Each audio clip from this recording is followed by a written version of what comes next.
네, 안녕하세요 여러분, 반갑습니다. 데이언 멘토 권혁철입니다. 오늘 재룡전기 볼까 하는데요. 여러분들도 아시다시피 작년 12월에 166억 변압기 수주 공시가 나온 부분이 있었었죠.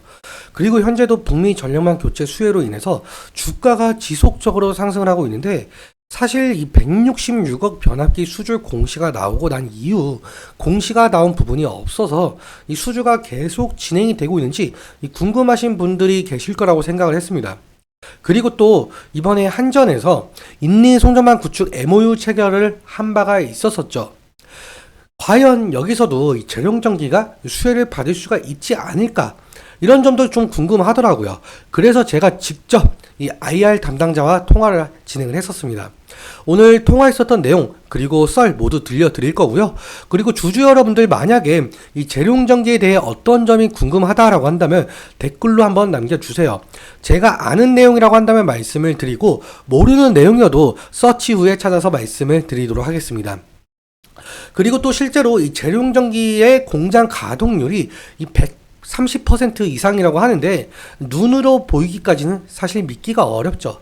여러분들이 원하신다고 한다면 공장까지 직접 찾아가서 이 카메라에 담아 오겠습니다. 그러면 재룡전기 바로 보도록 할게요.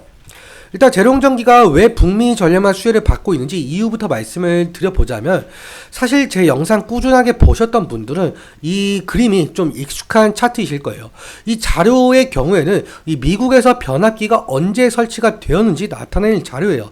보시면 1950년대와 80년대까지 상당히 많은 변압기가 설치가 되어 있었는데, 보통적으로 변압기 수명은 25년에서 30년이라고 한답니다. 그래서 미국 변압기는 상당히 노후화가 되어 있었다라는 것을 볼 수가 있겠고요. 그리고 연방에너지규제위원회에서 노후화된 전력 인프라망 교체를 위해서 이 전력 계약안을 발표를 했어요.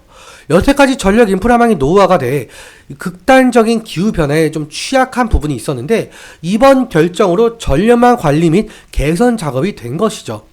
이러한 북미 속사정이 있었기 때문에 변압기 기업인 재룡전기가 실제로 작년 12월에 이 166억에 해당하는 계약을 체결한 바가 있었는데요. 하지만 그 이후에 공급 계약 체결에 대한 공시가 나오지 않고 있어서 이 북미 수혜 실질적으로 받고 있는지 의문을 가지신 분들도 계실 거라고 생각이 들고 있습니다. 그래서 제가 직접 여쭈어 보았는데, 잠깐 통화 내용 들려드리자면, 12월 수주 말고 다른 수주가 지금 계약이 되어 있는 상태인지, 예정이 되고 있는지 그 부분이 좀 궁금하거든요. 일단 작년 12월 말까지. 네, 일단 개인정보보호법상 녹음본을 다 들려드리기 어려운 점이 있다 보니까 제가 말로 좀 풀어드릴 텐데요. 먼저 제가 다른 수주 계약이 진행이 되고 있는지 여쭈어보았고, 이렇게 답변을 주셨습니다. 일단 수주 공시의 경우에는 이 매출액의 10% 이상 계약건을 공시로 내고 있다라고 말씀을 주셨고, 2022년에는 매출액이 이 800억이라서 계약건 공시가 많이 나왔었지만 2023년에는 이 매출액이 1800억이 넘었으니까 이제는 180억 이상의 계약건에 대해서만 공시를 할 수가 있다라고 말씀을 주셨더라고요. 그래서 이제 투자자분들이 오해하실까봐 올해 1분기 분기 보고서를 보면 이 총액 기준으로 바뀌었다, 이렇게 말씀을 주셨어요. 실제로 이 작년 수주 잔고에 비해서 올해 1분기 분기 보고서 수주 잔고가 늘어났다라는 것을 볼 수가 있는데요. 그렇다라는 뜻은 지속적으로 미국의 수주를 받고 있다라는 판단 내릴 수 있을 것 같습니다. 그리고 여러분들도 아시다시피 한국전력에서 이 41조 원 규모 인도네시아 송전망 구축 사업 MOU를 체결한 바가 있었는데요.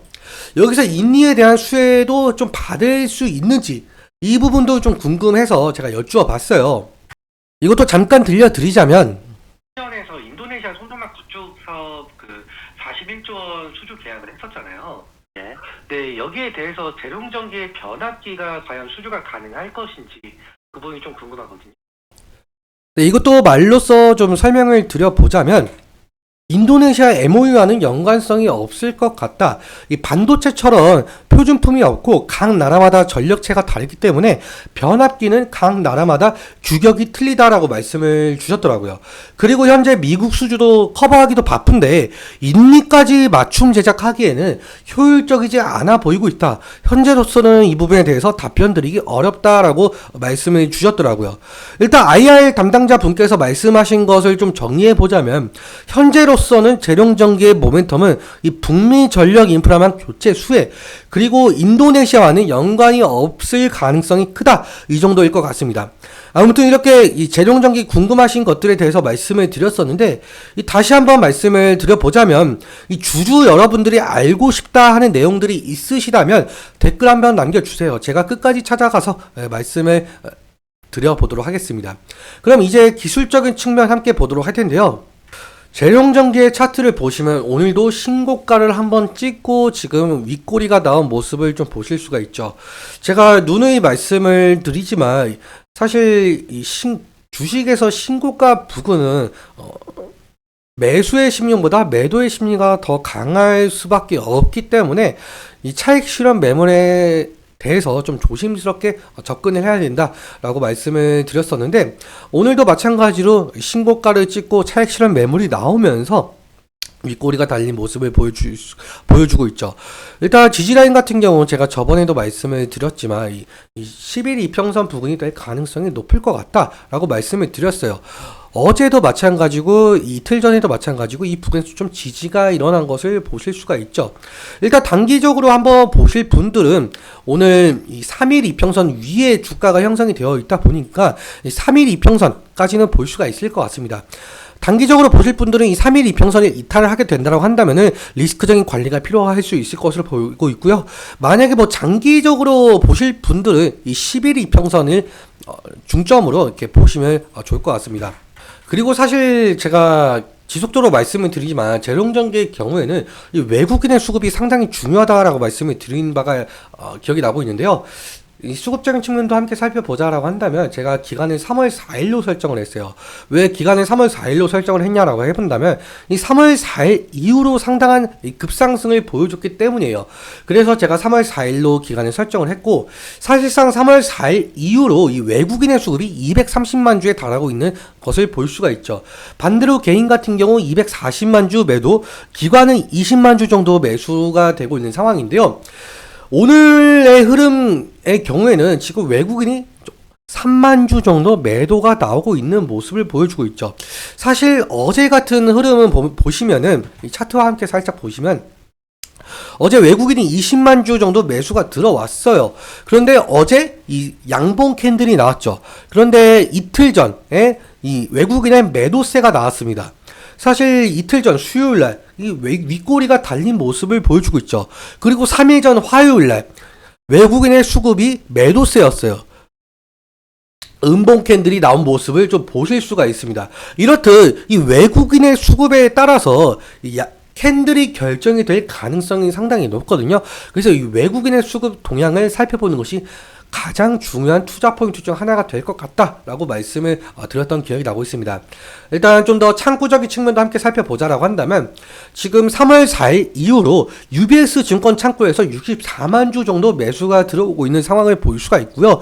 그리고 맥쿼리 증권 창구에서 26만 주 정도 매수가 들어왔고 JP모건 창구에서 26만 주, 메릴리 린치 24만 주, 골드만삭스 24만 주, CLSA 증권 10만 주, 시티그룹 8만 주.